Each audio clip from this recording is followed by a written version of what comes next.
Ya, kita semua tahu bahwa khotbah-khotbah para bapak pendeta dan ibu pendeta itu hampir semuanya sama. Dari berbagai denominasi hampir semuanya sama. Baik dari gereja-gereja tradisional maupun dari gereja-gereja Injili, Reform juga di situ termasuk, baik itu gereja Pentakosta maupun gereja karismatik, hampir semuanya sama. Rata-rata khotbahnya kebanyakan adalah tentang dosa atau kekudusan dan juga tentang masalah hidup sebagai ujian hidup yang dari Tuhan. Semuanya hampir sama. Tentang dosa atau kekudusan dan juga tentang masalah hidup sebagai ujian hidup yang disukai Tuhan. Bahwa terkesan Tuhan itu menyukai ujian.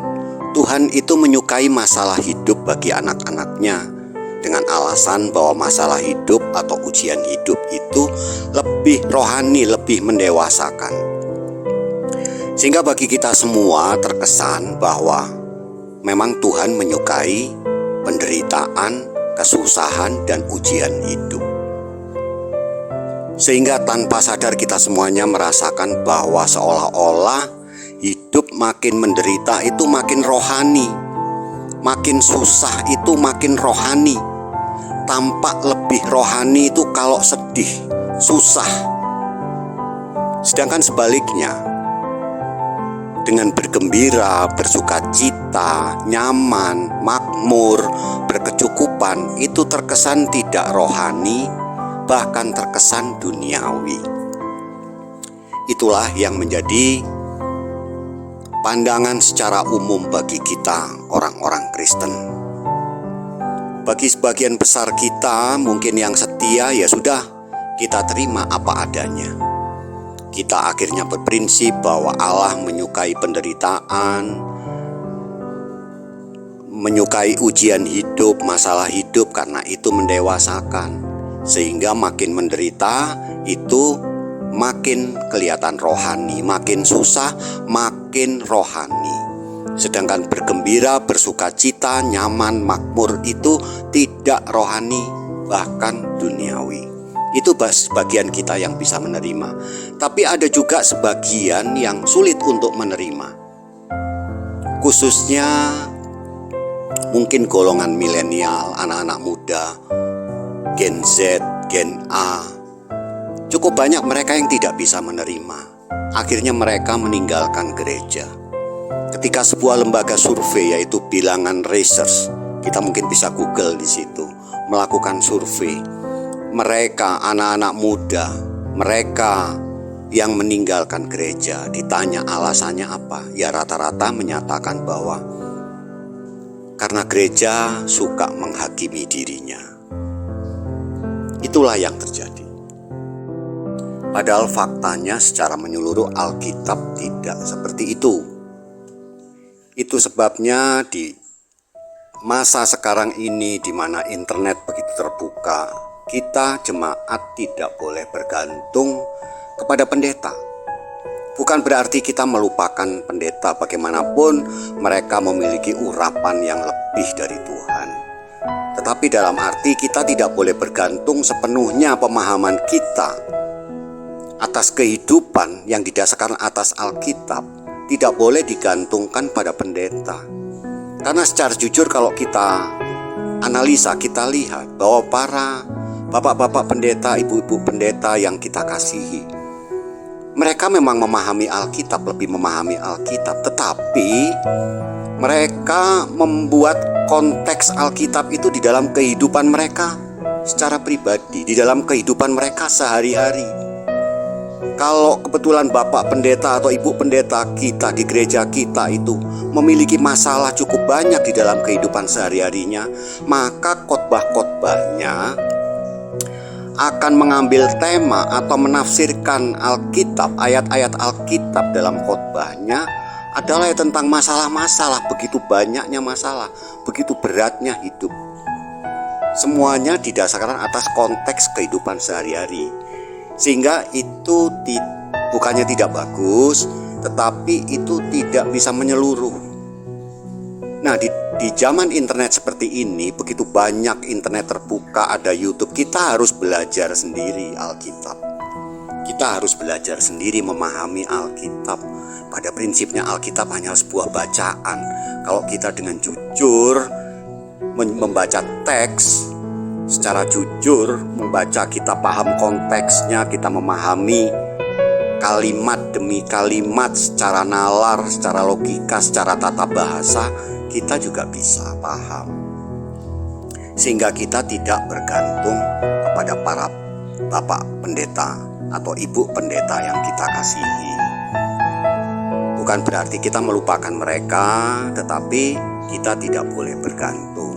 Kita harus lebih condong melihat Tuhan, itu yang utama.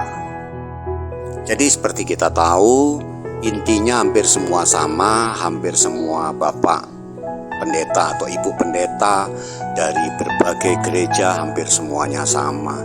Baik itu gereja tradisional kita, gereja Injili, Reform di situ, gereja Pentakosta maupun gereja karismatik, hampir semuanya sama.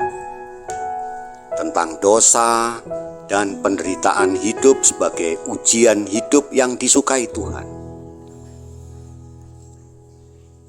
Mereka lupa juga bahwa Allah Israel itu berteologi kemakmuran. Wah, kelihatannya agak mengejutkan. Tetapi baiklah kita melihat bagaimana janji Allah kepada Abraham. Kita bisa lihat sendiri di kitab Kejadian, kita buka sendiri bisa. Janji Allah kepada Abraham, pergilah, maka aku akan memberkati engkau menjadi sebuah bangsa yang besar. Keturunanmu akan seperti pasir di laut, akan seperti bintang-bintang di langit. Juga yang diberikan adalah tanah Kanaan. Bahkan kalau di dalam Alkitab sendiri, tanah yang dijanjikan Tuhan itu sampai melebar hampir ke sungai Efrat, sampai ke arah Mesir. Begitu luasnya. Abraham diminta untuk pandanglah ke utara dan selatan, ke barat dan ke timur. Mungkin Bapak Abraham saat itu ada di dataran tinggi ya, sehingga bisa terlihat untuk melihat tanah yang dijanjikan itu. Dan kemudian Allah berfirman kepada Abraham, bersiaplah, jalanilah negeri ini menurut panjangnya dan menurut lebarnya. Begitu besar. Jadi janji Allah kepada Abraham itu semuanya bersifat fisik, bersifat materi. Berkat keturunan, berkat negeri. Semuanya adalah fisik, materi, kekayaan di masa itu seperti itu. Dan janji kepada Abraham ini turun juga kepada Ishak dan Yakub. Bahkan dikatakan dalam sebuah ayat, keadaan Ishak diberkati oleh Allah sehingga semakin kaya dan sangat kaya. Demikian dikatakan. Ishak diberkati Tuhan, semakin kaya dan sangat kaya. Kita bisa melihat bahwa Allah tidak alergi terhadap kekayaan. Bahkan kekayaan itu adalah justru targetnya, rencananya. Kita bisa melihat pada ayat yang mengatakan Ishak demikian. Itu turun juga kepada Yakub dan turun juga kepada Israel. Coba lihat di dalam Ulangan 28 pasal 1 sampai 14. Janji berkat kepada Israel. Jikalau engkau setia mendengarkan suaraku, maka berkat ini akan mengikuti engkau. Diberkatilah engkau di ladang, diberkatilah engkau saat keluar, diberkatilah saat engkau masuk, diberkatilah adonanmu, buah kandunganmu, diberkatilah lembu sapimu, kambing domamu, semuanya diberkati. Semua berkatnya adalah berkat fisik, berkat materi. Belum terlihat di sini berkat sorgawi, berkat rohani. Coba Anda lihat, kita lihat, tidak ada di situ. Semuanya adalah berkat fisik dan berkat materi. Demikian juga di dalam perjanjian baru. Apakah perjanjian baru bertolak belakang dengan Allah Israel yang notabene berteologi kemakmuran? Apakah Yesus bertentangan dengan Allah Israel? Tidak mungkin. Karena begitu besar kasih Allah akan dunia ini. Nah, janji Yesus justru lebih besar lagi. Kasih Allah akan dunia ini. Di dalam Yohanes 10 ayat 10 Yesus menjanjikan bahwa Aku datang supaya mereka, yaitu kita, umatnya, supaya mereka memiliki hidup dan memilikinya dalam segala kelimpahan. Segala kelimpahan. Kelimpahan itu meliputi jasmani, kesehatan, umur panjang, rohani, kedewasaan, iman, kearifan, ketaatan, kekudusan, kesalehan. Itu semuanya berkat rohani, berkat materi. Itu termasuk di dalam segala pekerjaan dan usaha kita. Masih belum cukup. Di dalam Kisah 1 ayat 8, kuasa diberikan kepada kita. Kamu akan menerima kuasa kalau Roh Kudus turun ke atas kamu. Jadi Yesus tidak menentang atau tidak bertentangan dengan Allah Israel, janji Allah Israel. Ya, karena pada dasarnya Yesus sendiri adalah Allah Israel. Tuhan Yesus tidak membatasi keinginan. Di dalam Markus 11 ayat 24 dikatakan, apa saja yang kamu minta dan doakan. Tuhan Yesus tidak membatasi keinginanmu jangan yang materi. Keinginanmu harus yang rohani sifatnya. Enggak. Dalam Markus 11 ayat 24 dikatakan, apa saja yang engkau minta dan doakan, percayalah. Itulah firman dari Tuhan Yesus. Di dalam Yakobus juga dinyatakan bahwa doa orang benar jika dengan yakin didoakan. Nah, seringkali yang yakin ini kita lupakan. Kita hanya mengatakan doa orang benar besar kuasanya. Salah atau kurang. Doa orang benar jika dengan yakin didoakan besar kuasanya. Nasihat Yakobus di sini juga tidak membatasi keinginan kita. Sama seperti Tuhan Yesus dalam Markus 11 ayat 24 tidak membatasi keinginan kita. Apapun keinginan kita. Paulus mengatakan bahwa apapun yang nyatakanlah segala keinginanmu dalam doa dan ucapan syukur. Tidak ada pembatasan. Tuhan Yesus juga menyatakan, mintalah maka akan diberikan kepadamu, ketoklah maka pintu akan dibukakan bagimu. Tuhan Yesus juga menyatakan, akulah jalan, kebenaran dan hidup.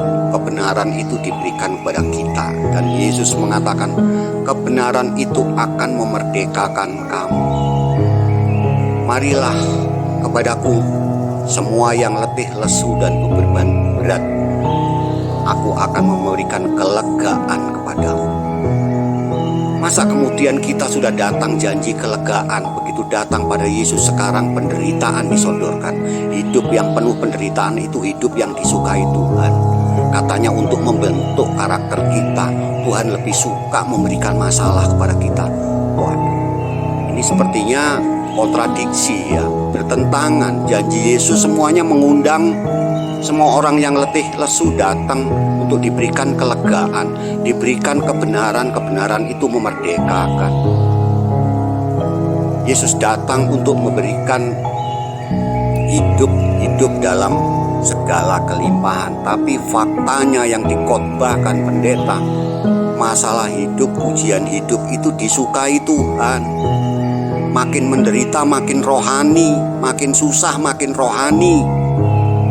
Mungkin ada yang sedikit memberikan sanggahan bahwa Tuhan itu tidak menginginkan kekayaan. Lihat 1 Timotius, dikatakan mereka yang ingin kaya menyiksa diri dengan berbagai-bagai pencobaan.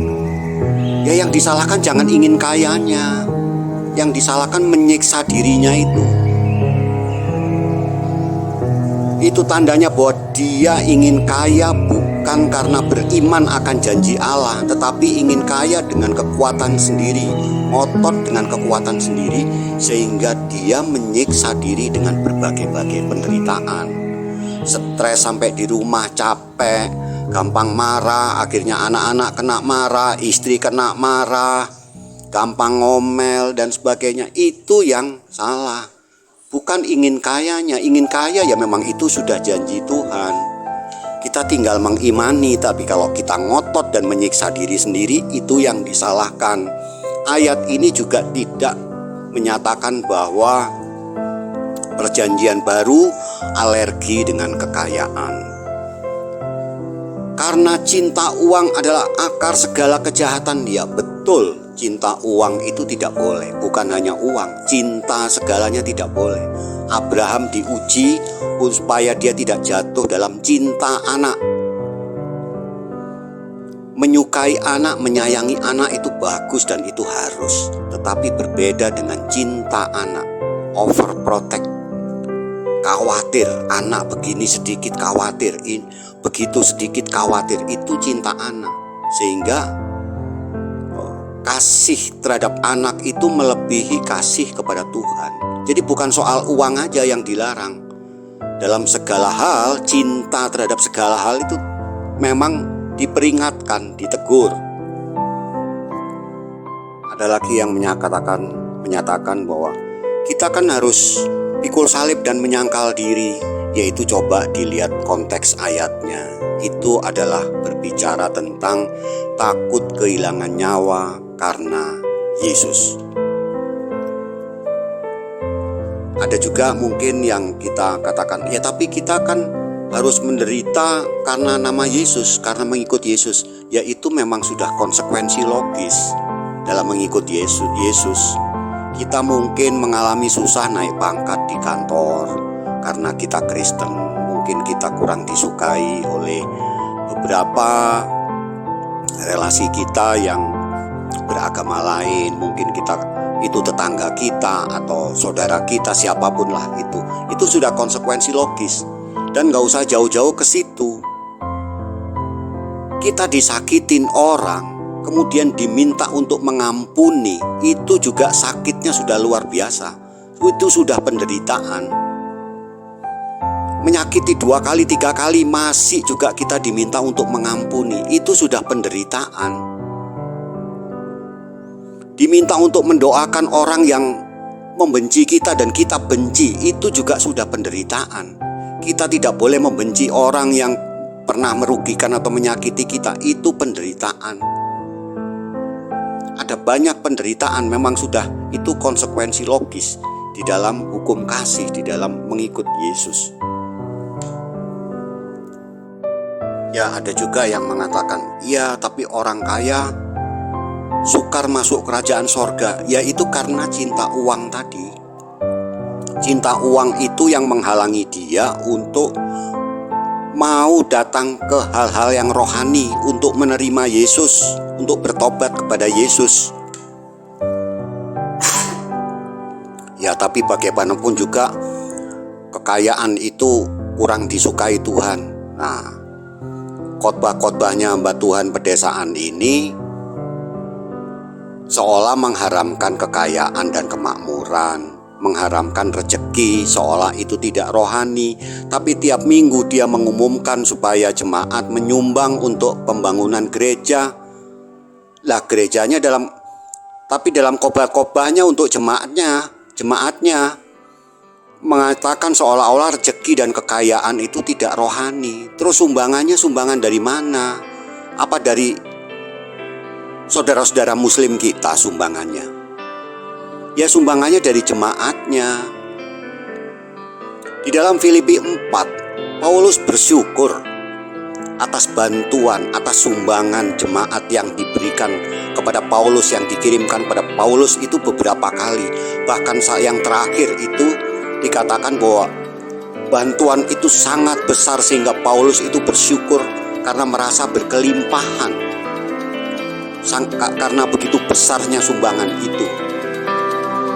Kan sebagai hamba Tuhan, kita dengan jemaat kan harusnya lebih bersyukur kalau jemaat kita semakin banyak diberkati rezeki oleh Tuhan. Harusnya khotbah-khotbah kita janganlah seolah menyatakan bahwa rezeki, kekayaan itu tidak rohani.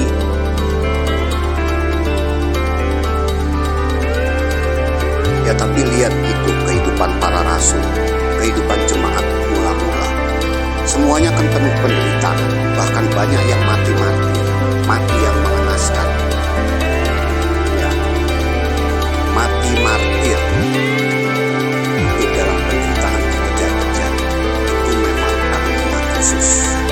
Ada mahkotanya tersendiri kalau kita baca di Alkitab. Itu karunia khusus, tidak semua orang memperoleh karunia untuk mati martir, untuk menderita secara fisik di dalam hidup Yesus. Itu yang pertama. Tidak semuanya mungkin hanya ada beberapa orang atau beberapa jemaat yang diberikan seperti itu. Para rasul jelas, jemaat mula-mula jelas. Mungkin jemaat di masa-masa kekhalifahan Islam bisa. Mungkin jemaat di Cina itu juga bisa, atau jemaat di Irak di masa ISIS itu juga bisa. Yang jelas itu tidak diberikan kepada semua orang. Itu karunia khusus. Kalau kita tidak diberikan karunia seperti itu kita tidak boleh mencari-cari penderitaan. Kemudian karena supaya kita menderita karena Yesus, kita mengganggu atau melempari tempat ibadah, tempat agama lain, sehingga kita dibenci dan mungkin malah bahkan persekusi dan lain-lain. Lalu kita katakan, oh ini menderita karena nama Yesus. Itu tidak betul. Itu yang pertama. Yang kedua, ada seorang hamba Tuhan yang men-sharingkan, mengatakan, aduh betapa bahagianya ya saya, seandainya saya hidup bersama Yesus saat itu, bisa melihat Yesus, bisa berjalan dengan Yesus. Ya betul, itu memang sesuatu yang sangat indah dan tidak dialami oleh semua orang.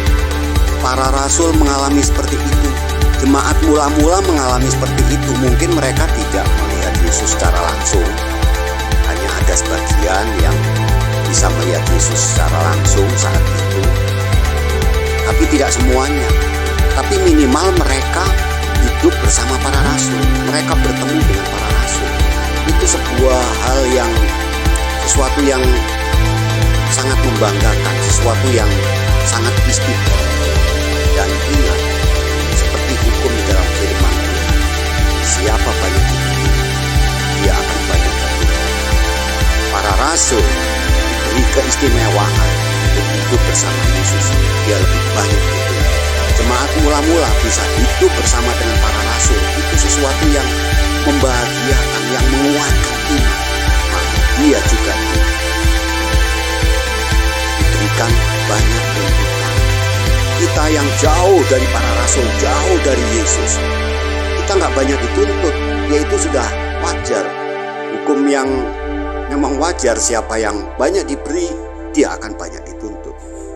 Jadi kehidupan para rasul dan jemaat mula-mula itu bukan sebagai patokan atau pedoman yang harus kita kejar. Itu adalah karunia khusus, karunia martir, karunia penderitaan secara fisik, itu karunia khusus. Yohanes juga berdoa untuk jemaatnya, aku berdoa supaya engkau makmur seperti jiwamu makmur. Lebih kurang begitu ayatnya ya.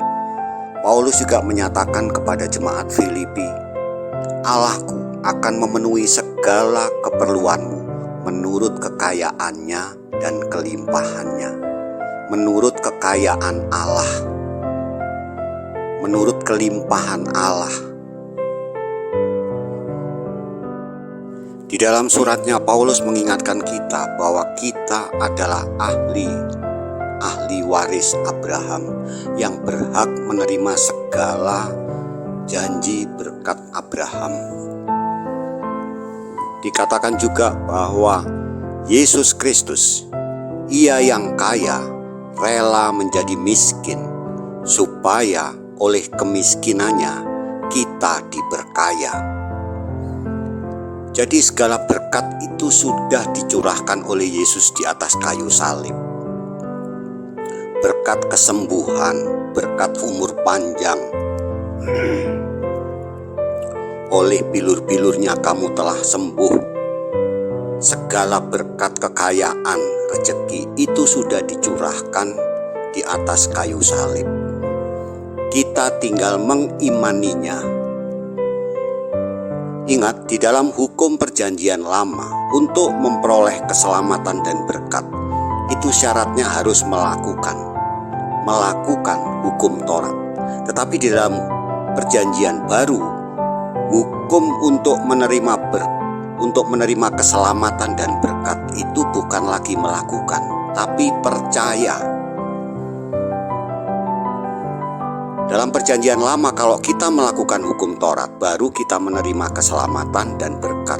Tetapi di dalam perjanjian baru, kita baru menerima keselamatan dan berkat janji Allah itu kalau kita percaya, kita mengimaninya. Oleh bilur-bilurnya kamu telah sembuh. Segala sakit penyakit kita bisa kita klaim kesembuhannya dengan ayat itu, dengan memperkatakan terus-menerus ayat itu. Demikian juga dengan kemakmuran kita, masa depan kita itu sudah dijamin di atas kayu salib. Tapi kita harus mengimaninya, harus memperkatakannya setiap waktu. Adalah cukup berbahaya jikalau kita mengklaim atau mengingat janji Allah, tetapi tanpa mengingat iman sebagai cara untuk menerima janji Allah. Mengapa? Karena tanpa kita mengingat iman, kita akan mengejar dengan ngotot segala berkat janji Allah, dan itu salah, tidak betul, itu berbahaya. Janji berkat kelimpahan, janji berkat kesembuhan kita klaim, tapi kita tidak ingat tentang iman atau percaya. Maka kita berusaha dengan sekuat tenaga, berusaha dengan ngotot seperti dikatakan di firman tadi. Orang yang ingin kaya menyiksa diri dengan berbagai-bagai penderitaan. Itu yang tidak boleh. Kita harus mengingat bahwa cara untuk mencapai semua janji Allah harus dengan iman. Iman. Percaya. Harus kita perkatakan bahwa kita sudah menerimanya. Kita sudah menerimanya setiap waktu. Mungkin ada ratusan orang yang pernah bersenggolan dengan Yesus di masa itu. Bahkan yang mungkin menjamah atau memegang, pengen merasakan punggung Yesus atau di belakang Yesus, ya pengen menjamah Yesus, bersenggolan dengan Yesus. Mungkin ada ratusan orang atau ribuan, mungkin saya kurang tahu. Anggaplah ratusan.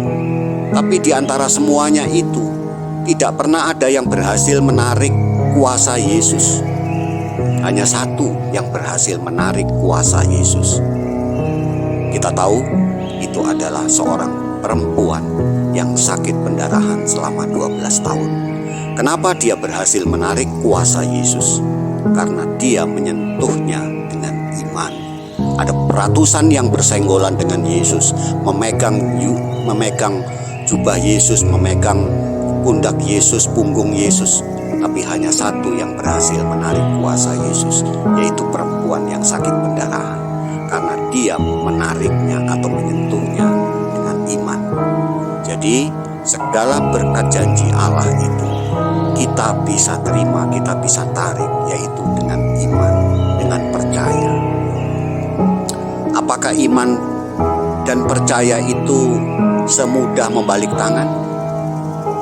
Semudah mengatakannya? Tidak juga. Iman memang tidak gampang, karena bagaimanapun juga iblis juga bekerja di situ. Iblis bisa memberikan banyak masalah. Ingat, masalah itu tidak pernah dari Tuhan. Masalah itu diberikan satu oleh iblis atau dua oleh kesalahan diri kita sendiri. Iblis bisa masuk ke dalam diri kita karena kita ada dosa. Itu sebabnya kita diminta untuk meminta ampun setiap hari.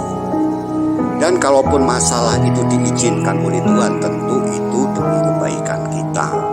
Salah satunya membentuk karakter kita, mengembalikan kerohanian kita lebih dekat lagi kita kepada Tuhan. Namun demikian, jangan terpukul oleh masalah.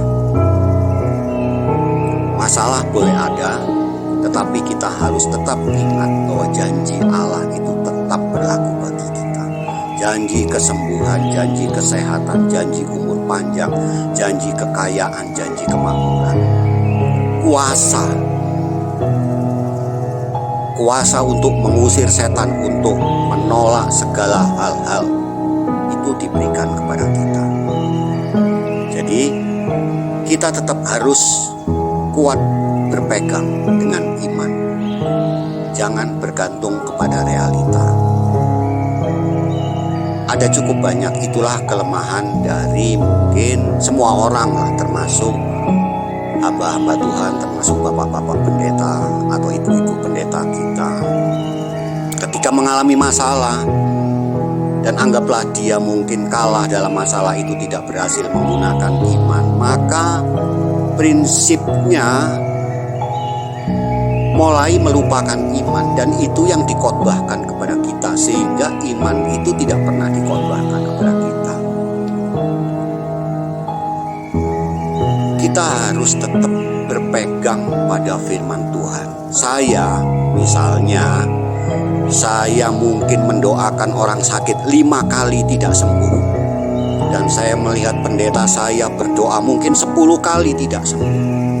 Tetapi saya tetap yakin, percaya bahwa doa saya dikabulkan, bahwa doa saya bisa menyembuhkan orang. Itu sesuai dengan firman Tuhan. Saya tidak mau bergantung kepada realita saya, pengalaman saya, karena 5 kali gagal dalam berdoa menyembuhkan orang, kemudian saya bergantung pada realita saya. Itu tidak. Kita tidak boleh bergantung pada pengalaman hidup kita, tetapi kita harus tetap kuat bergantung pada firman Tuhan. Sekalipun mungkin 10 pendeta berdoa untuk orang sakit tidak sembuh, tapi kita harus tetap berdoa dengan yakin saat kita mendoakan orang sakit.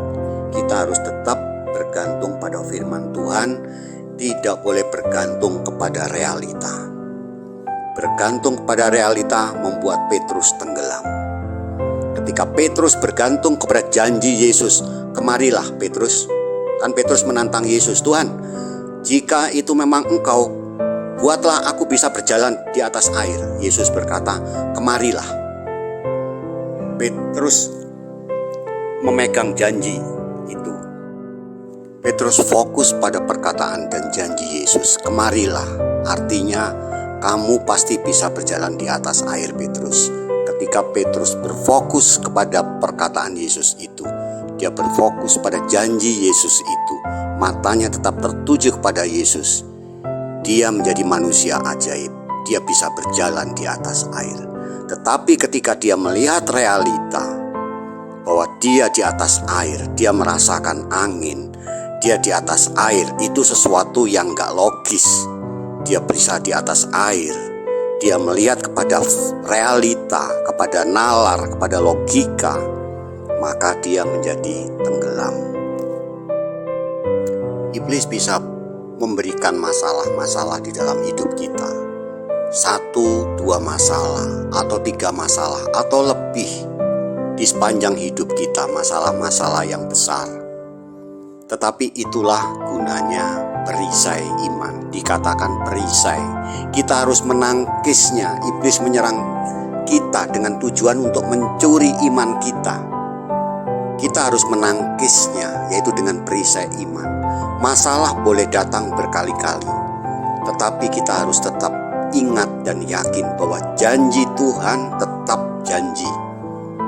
Janji Tuhan tidak akan pernah berubah, bahwa berkat dan kesembuhan, umur panjang dan kehormatan itu sudah diberikan oleh Yesus 2000 tahun yang lalu di atas kayu salib. Itu sudah selesai, tetelestai. Di dalam Amsal perjanjian lama pun juga sudah diberikan kekayaan dan hormat di tangan kanan, umur panjang di tangan kiri. Iblis bisa memberikan masalah beberapa masalah, tetapi kita harus tetap kuat di dalam iman bahwa janji Allah ya dan amin atas hidup kita. Jadi itulah, iman memang gak gampang. Kita harus menghadapi serangan-serangan iblis, dan itu diizinkan Tuhan, dengan tujuan supaya iman kita terus kokoh. Kita tetap yakin bahwa masa depan kita, akhir hidup kita adalah sehat selalu, organ-organ yang baru, awet muda, umur panjang, kelimpahan, kemakmuran, rezeki, anak-anak yang bahagia, keluarga yang bahagia. Kita menjadi dewasa rohani, kita menjadi dewasa di dalam Tuhan. Kita menjadi orang yang taat, orang yang saleh, orang yang murah hati, mudah mengasihi orang, penuh belas kasihan kepada orang,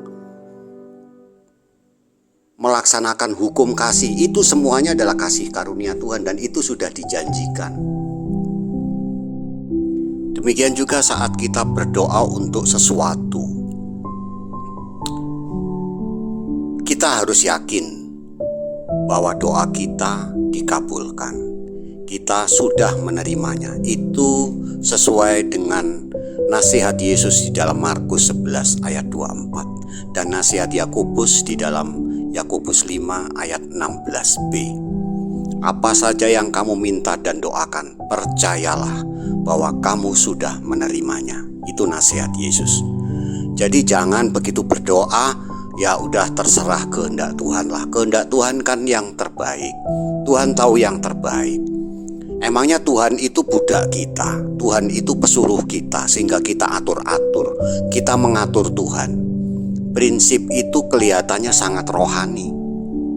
Kalau memang itu keluar dari hati yang terdalam, ya itu baik. Tetapi seringkali itu keluar sebagai kamuflase karena kita takut percaya, kita takut kecewa, kita takut berharap. Itu tidak sesuai dengan nasihat Yesus.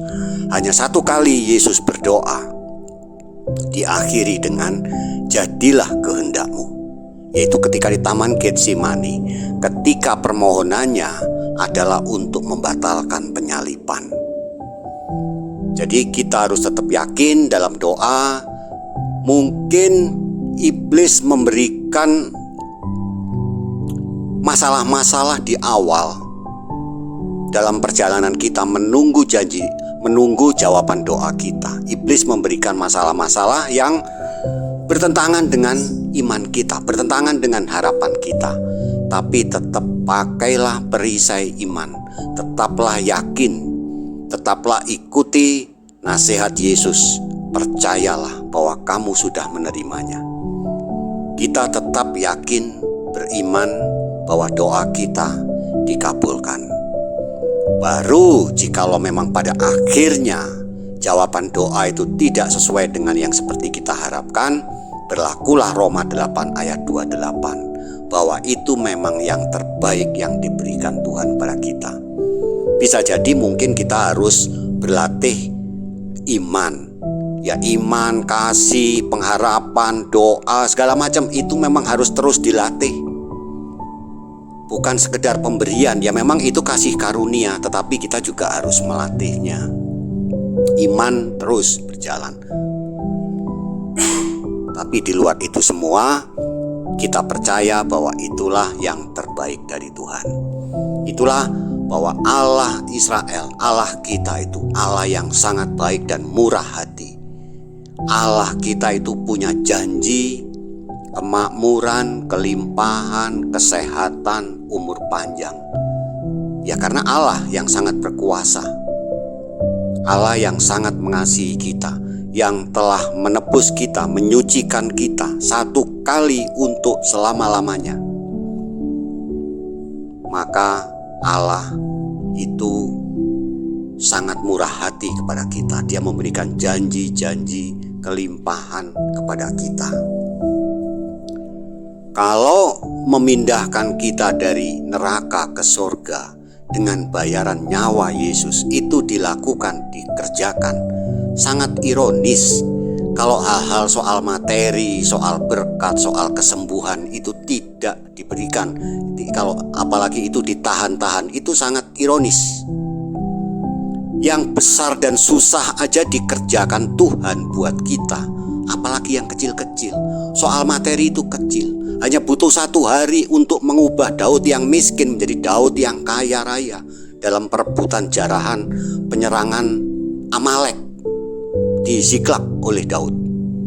Mungkin hanya butuh setengah jam untuk mengubah Yusuf yang seorang tahanan menjadi Yusuf Perdana Menteri. Sangat mudah bagi Tuhan kalau soal materi itu. Yang susah justru memindahkan kita dari neraka ke sorga. Itu harus membayar nyawa anak. Coba kita mau nggak anak kita dikorbankan nyawanya demi orang lain? Itu dilakukan oleh Bapa. Betapa kita ini sangat istimewa. Sebegitu istimewanya sampai Allah Trinitas itu mau tinggal di dalam diri kita, hidup bersama kita. Apalagi cuma soal kecil-kecil kesembuhan, materi, naik pangkat, naik jabatan, peningkatan rezeki, berkat usaha, perubahan karakter istri, perubahan karakter suami, perubahan karakter anak. Itu semua soal yang kecil. Jadi percayalah, Allah kita itu sangat murah hati. Ya, mungkin kami sebagai jemaat menghimbau kepada bapak-bapak pendeta, ibu-ibu pendeta kami yang kami hormati, Anda semua memang menerima urapan Tuhan. Anda semua memang patut dihormati dan dimuliakan sebagai orang-orang yang melayani Tuhan. Kami mengasihi Anda semua, tetapi tolong khotbahkan Alkitab secara menyeluruh. Jangan khotbahkan Alkitab berdasarkan pengalaman realita hidup Anda sendiri. Karena ada ribuan jemaat, ada ribuan karakter, ada ribuan pergumulan, ada ribuan keinginan yang tidak selalu sama dengan visi, misi, atau fokus hidup Anda sehari-hari. Itu ada begitu banyak jemaat yang berbeda. Sebab itu kami berharap Anda hamba-hamba Tuhan bisa mengkhotbahkan Alkitab secara menyeluruh. Jangan hanya dosa dan penderitaan, dosa dan ujian hidup, dosa dan masalah hidup, seolah-olah Tuhan itu menyukai masalah hidup, seolah-olah Tuhan itu membenci sukacita, gembira, berkat, rezeki. Jadi harus menyeluruh. Saya harapkan menyeluruh lah. Semuanya dikhotbahkan. Penderitaan memang ada, masalah hidup memang ada. Itu diizinkan Tuhan untuk mendewasakan kita. Dosa perlu dikhotbahkan karena memang itu merupakan celah iblis, sehingga iblis bisa berleluasa masuk di dalam hidup kita, membuat masalah-masalah di dalam hidup kita, bahkan menjauhkan kita dari Tuhan. Tapi di luar itu juga sampaikan bahwa Allah itu sangat baik dengan janji-janjinya, dengan rahmatnya, bahwa kita sudah diberikan kuasa, anak-anak Tuhan, kita sangat dikasihi. Kita adalah orang-orang yang kuat, orang lebih dari pemenang. Demikian juga kita sebagai jemaat, kita berharap bahwa kita semua di era yang begitu terbuka informasi dengan internet, dengan YouTube, dengan berbagai macam, kita janganlah bergantung sepenuhnya kepada pendeta. Karena bagaimanapun juga yang lebih utama kita harus bergantung kepada Tuhan. Bukan berarti tidak menghormati pendeta. Mereka harus kita hormati, mereka harus kita muliakan sebagai orang-orang yang dipilih Tuhan dan diurapi Tuhan. Tetapi kita juga harus mulai belajar Alkitab sendiri, belajar mencari tahu hal-hal rohani. Ada begitu banyak informasi. Demikian, Tuhan memberkati.